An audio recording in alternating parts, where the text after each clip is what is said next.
네, 여러분 반갑습니다. 우리 주일 오후 교리교육에 오신 여러분들 환영합니다. 기도하겠습니다. 하나님 아버지 감사합니다.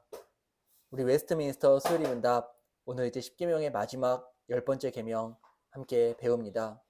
성령님께서 이 말씀을 통하여 우리를 가르쳐 주시고 정말 이 말씀을 따라서 우리가 순종하며 살아갈 수 있도록 성령님께서 친히 인도하여 주시옵소서.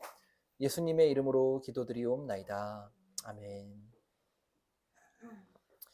자, 오늘은 제 79문부터 82문까지 오늘 10계명의 마지막 10번째 계명을 배우는 시간입니다. 자, 오늘 79문 함께 읽도록 하겠습니다. 제 10계명이 무엇인가? 제 10계명은 내 이웃의 집이나 아내나 노비나 소나 낙이나 내 이웃에 있는 것을 탐내지 말라 하신 것이다. 아멘. 우리 출애굽기 20장 17절 같이 읽어볼까요? 내 이웃의 집을 탐내지 말라. 내 이웃의 아내나 그의 남종이나 그의 여종이나 그의 소나 그의 낙이나 물은 내 이웃의 소유를 탐내지 말라. 아멘. 핵심은 탐내지 말라입니다. 내 이웃의 소유를 탐내지 말라.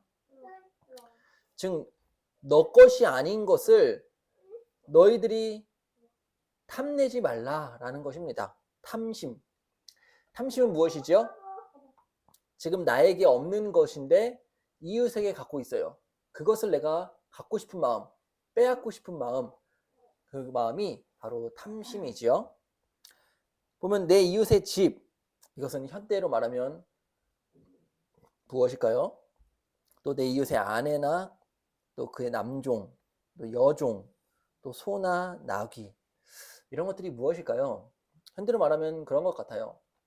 이웃의 부동산, 또 이웃의 주식, 또 이웃의 자녀. 최근에 한국의 코스피 시장이 많이 올랐죠. 또 많이 떨어지기도 했습니다. 또 많이 오를 때 보면 사람들이 막 떨어진다 이런 부정적인 말들을 또 많이 해요. 또 떨어지고 나면 쌤통이다, 아주 잘 됐다 이런 또 말도 하고요. 그렇죠? 그런 걸 보면 우리 마음 안에, 사람들 마음 안에 이러한 탐심, 시기, 질투 마음이 은연중에 있는 것을 또 알 수 있습니다.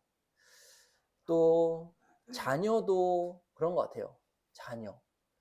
누구 자녀는 뭐 좋은 대학교 갔다더라. 어떤 자녀는 뭐 어디에 취직했다더라. 어떤 자녀는 돈을 이만큼 벌어서 뭐 이렇게 부모님들한테 이렇게 해준다더라. 이런 자녀 자랑. 그 엄마 친구 아들, 막 엄마 친구 딸 이런 말도 유행했었잖아요. 그처럼 우리 이웃의 소유, 우리 이웃이 가진 어떤 재산, 재물들을 탐내지 말라라고 성경이 말씀하고 있습니다. 그래서 이런 뭐 부동산, 주식, 자녀 이런 것들이 뭐 다 돈과 관련된 것 아닐까요? 그렇죠? 자, 그러면 80문 제10계명이 명하는 것은 무엇인가? 시작. 제10계명이 명하는 것은 무엇인가? 제10계명이 명하는 것은 우리 처지를 만족히 여기며 이웃과 그 있는 모든 것에 대하여 의롭고 사랑하는 마음을 품으라 하는 것이다. 아멘.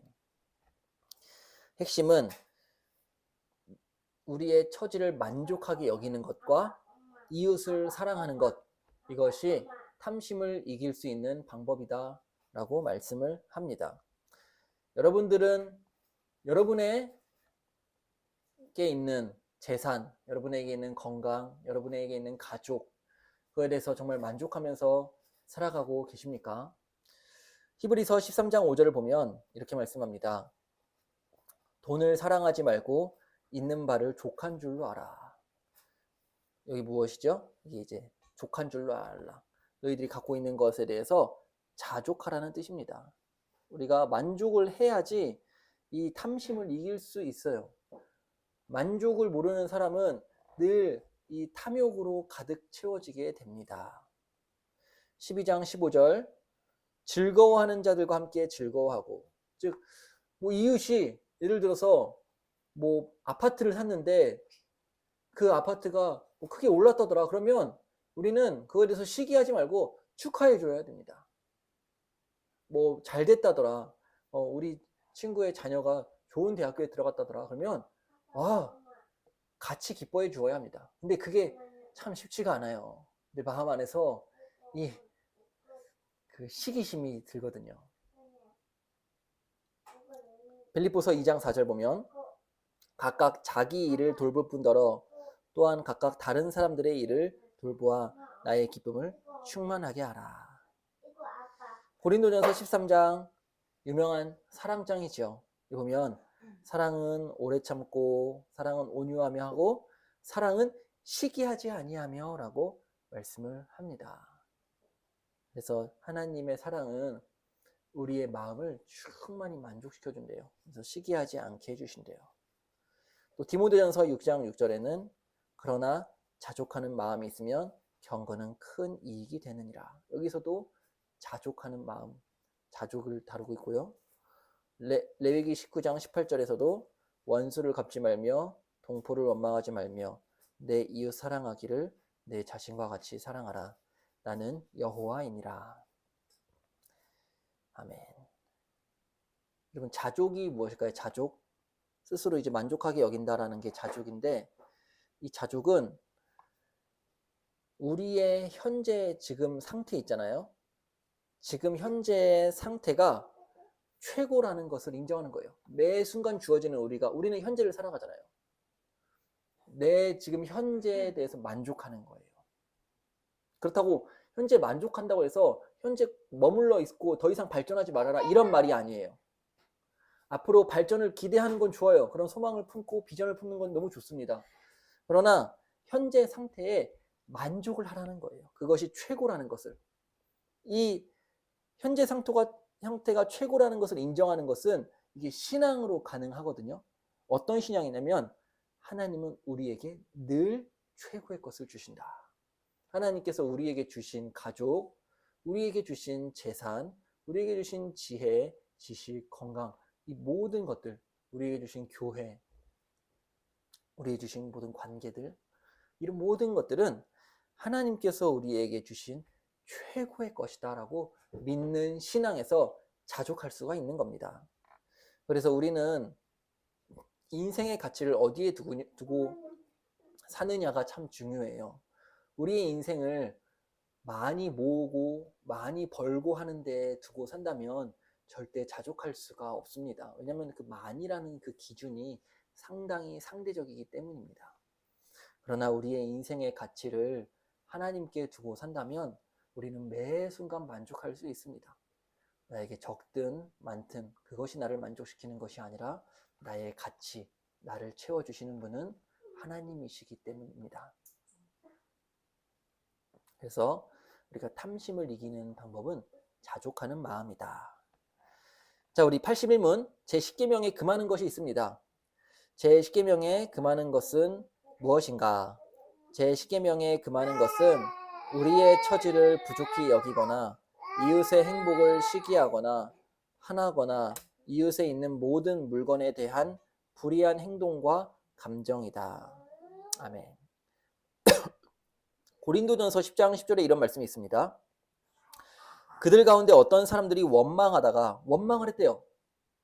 자족하지 못하니까 원망을 한 거죠. 멸망시키는 자에게 멸망하였다고 합니다. 원망은 우리를 멸망으로 이끌어요. 이게 성경의 말씀이에요. 그래서 너희는 그들과 같이 원망하지 말라. 우리가 정말 아무리 악한 상황이라 할지라도 절대 원망하면 안 돼요. 특별히 그 원망의 방향의 끝은 사실은 결국엔 하나님을 향하게 되거든요. 그래서 늘 감사. 하나님 지금도 감사합니다. 하나님 감사합니다. 하나님 진짜 정말 감사합니다라는 감사로 여러분들의 마음을 채우시길 바랍니다. 갈라디아서 5장 26절에 헛된 영광을 구하여 서로 노엽게 하거나 서로 투기하지 말지니라. 이 시기, 투기, 이 마음의 그 근원에도 사실 원망이 있어요. 나에 대한 원망, 그런 여러 가지 원망들이 서로에 대한 투기를 만들어내는 것이지요. 골로새서 3장 5절에 그러므로 땅에 있는 지체를 죽이라. 곧 음란과 부정과 사욕과 악한 정욕과 탐심이니 탐심은 우상 숭배니라. 여러분, 탐심은 지금 우리가 10계명에서 배우고 있는 죄이지요. 근데 우상 숭배는 몇 계명에서 금하고 있는 죄이지요? 1계명에서 금하고 있는 죄예요. 그러니 10계명과 1계명이 연결되어 있는 것을 봤을 때 이 10계명은 사실 하나의 계명이다라는 것을 알 수가 있습니다. 그래서 우리가 만족하지 못하고 자꾸 더 벌고 더 얻고 무언가를 어쨌든 만족하지 못하는 이 마음 가운데에 반드시 우상이 틈타게 된다라는 게 성경의 말씀입니다. 여러분들이 미래를 기대하고 하나님께서 여러분들에게 복을 주실 것을 기대하면서 살아가는 것은 너무 좋아요. 이거는 필요해요. 신앙인의 마음입니다. 그러나 그 미래를 기대하는 이유가 지금 내가 불만족스럽기 때문에 기대해서는 안 돼요. 현재를 만족하세요. 난 지금 이 세상을 떠나도 여한이 없다라는 마음으로 하나님께서 주신 현재를 누리시기를 바랍니다. 그리고 그 미래는 하나님께 맡기세요. 내일은 내일이 염려할 것이라고 예수님 말씀하지 않으셨잖아요. 말씀하셨지 않습니까? 그러니까 내일 일은 내일 맡겨드리고 오늘 현재를 만족하면서 하나님께서는 하나님의 자녀들에게 반드시 좋은 미래를 주실 거예요. 그러니까 두려워하지 마시고 현재를 감사로 사시길 바랍니다. 마지막으로 우리 82문입니다. 아무 사람이나 능히 하나님의 계명을 완전히 지킬 수 있는가? 타락한 후로 사람만으로는 금생에서 하나님의 계명을 완전히 지킬 수 없고 날마다 생각과 말과 행동으로서 범한다. 아멘. 이제 10계명이 모두 끝났습니다. 우리가 이 계명을 모두 다 지키고 살아야 해요. 그러나 우리가 이 땅에서 숨쉬고 살아가는 동안 사실 이 계명을 온전히 지킬 수가 없어요. 늘 우린 넘어지게 되고 생각으로 죄를 짓게 되고 말로 짓게 되고 행동으로 죄를 짓게 돼요. 그럼 우리 어떻게 해야 될까요? 우리는 그때는 어떻게 해야 될까요? 아유, 그럼 뭐 지킬 수 없으니까 그냥 포기하고 에이, 자포자기 해야 되겠다. 그렇게 해야 될까요? 아니에요. 우리는 하나님께 회개하면서 하나님의 도우심을 구해야 돼요. 그러면 지킬 수 있어요. 그러다 또 넘어질 수 있어요. 그럼 또 회개하고 또 지키면서 살아가야 해요. 사실 이 10계명, 이 탐심에 대한 계명은 정말 우리 마음 안에서 얼마나 많은 죄를 짓고 있는 계명입니까? 탐심이 없는 사람이 어디 있어요? 제 마음 안에도 탐심이 너무 많은데요. 시기하는 마음도 너무 많고요. 그럼에도 불구하고 우리가 하나님 앞에서 날마다 우리의 죄를 자백하면 그는 미쁘시고 의로우사 우리의 죄를 사하신다라고 말씀하셨습니다. 그러니 하나님 앞에 이 10계명을 따라서 우리가 지금까지 배웠으니까 순종하면서 살 때 넘어질 때마다 포기하지 말고 다시 회개하고 일어나는 믿음으로 하나님의 계명에 순종하며 사시길 주님의 이름으로 축원합니다. 자비로우신 하나님 아버지, 우리 웨스트민스터 소요리 문답 10계명을 우리에게 가르쳐 주심에 감사드립니다.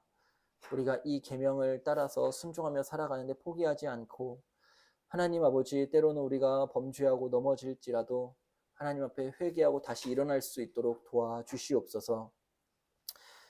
특별히 성령 하나님께서 날마다 우리의 마음을 지켜주시고 거룩하게 하여 주셔서 우리 안에 있는 탐심이라는 죄와 싸워 이기게 하여 주시고 하나님께서 우리에게 주신 모든 좋은 것들만 생각하며 만족하며 감사 충만하게 살게 하여 주시옵소서. 예수님의 이름으로 기도드리옵나이다. 아멘. 네, 감사합니다. 우리 다음 주에 또 만나도록 하겠습니다. 감사합니다.